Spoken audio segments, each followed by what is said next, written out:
Good morning, students. This is the first video of the chapter Understanding Laws. And in this video, we will try to understand the definition of law.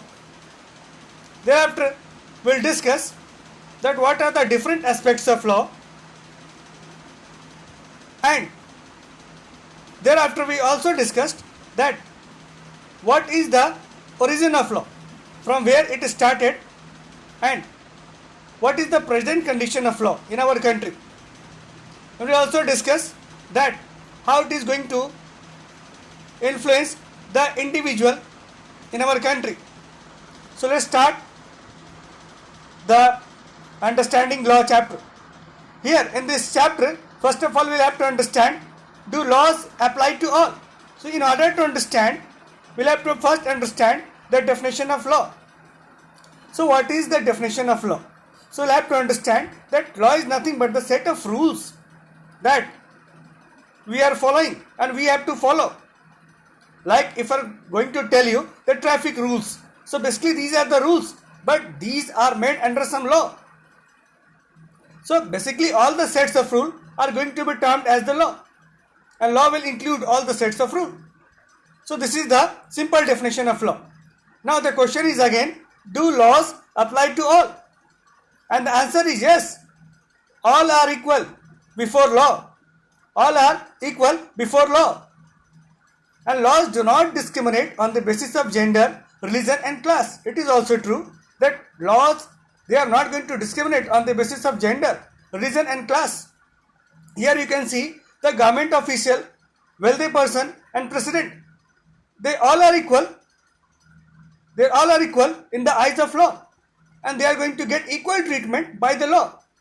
It is not that the president will get some extra benefits or some extra advantage, and wealthy person will get some extra advantage and government official will get something different. All are equal under the eyes of law. No one is above the law. They will have to work as per the direction of the law.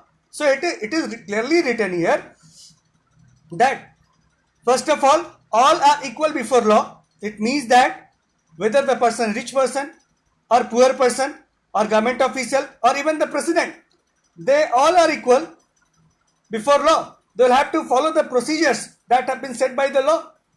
And law is also not going to discriminate anyone on the basis of gender, religion and class. That is why it is often said that law is blind and it is going to treat everyone equally. So here you can see easily that president, wealthy person and government officials all are equal in the eyes of law, and everyone is doing its work under the guidance of law or under the guidelines of law. Now, how the law that is present in our society or that is present before us was developed? The developmental phase can be termed or can be termed as it started from ancient India. So what is the historical background of law? The law that we see today, it didn't develop overnight, but it has some historical background. So we are going to understand the historical background. Here it is written that it started from the ancient India, thereafter British India, and finally now it is in independent India. So it started its journey from ancient India to British India and thereafter independent India. So here we can see in ancient India, what was the journey? We will have to understand this. In ancient India, Dharma Shastra was there and everything was decided on the basis of Dharma Shastra. Whatever was written in the Dharma Shastra, it was followed at that time. After some time, many type of Smriti, like Manusmriti came, and thereafter it guided the ordinary people to follow certain set of rules and regulations. That was very important for maintaining order in the society. So people started following the orders or regulations that was written in the Manusmriti or different types of old text that was mainly written by Brahmins of that time. You have to understand one thing, that what was the peculiar about the ancient India.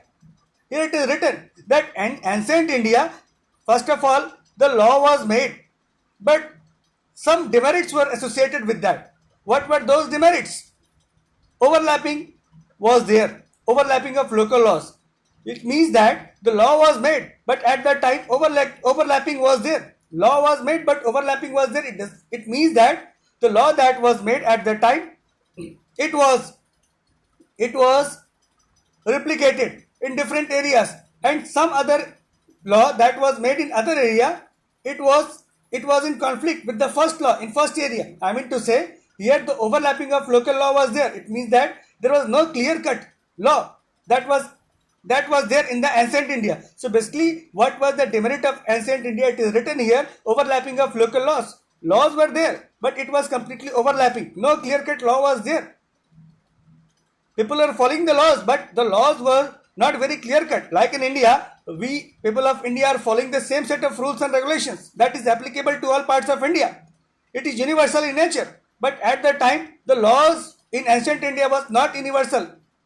It was overlapping.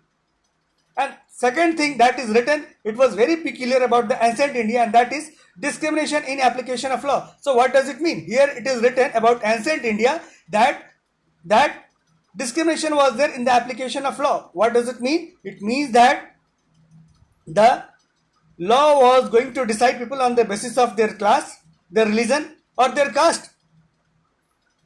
The upper caste was getting advantage, was getting benefit from law. Different law was there for upper caste and lower caste. Lower caste was not getting enough benefit, whereas upper caste was getting advantages, much benefits of the law. So law was mainly inclined towards upper caste. It was not inclined towards lower caste, and lower castes were getting much disadvantage in this period. So that was the period of ancient India, in which people are facing lot of trouble, particularly the lower class or the poor class of the society. So we discussed that actually journey of law started from the ancient India, but in ancient India demerits were there. People are not following the uniform laws. Overlapping was there. And second thing, discrimination was also there. So we found that discrimination, overlapping were the demerits that was associated with the ancient India. Now what was the condition of law in the British India? So let's see what was the condition of law in the British India. In the British period, you can see 2 points have been written here. First one is arbitrary laws and second is development of laws. Now you'll have to understand this.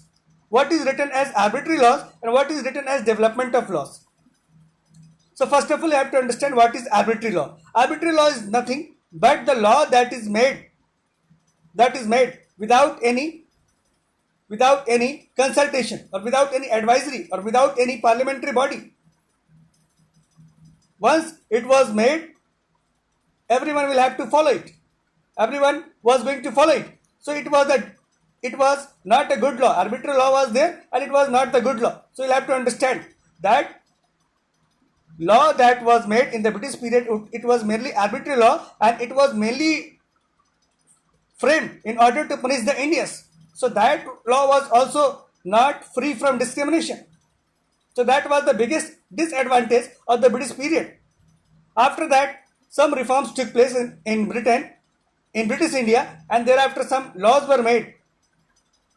And those laws were replicated when we framed our own constitution, like the Government of India Act 1909, 1919 and 1935. So these three acts that were made in British period, it was replicated.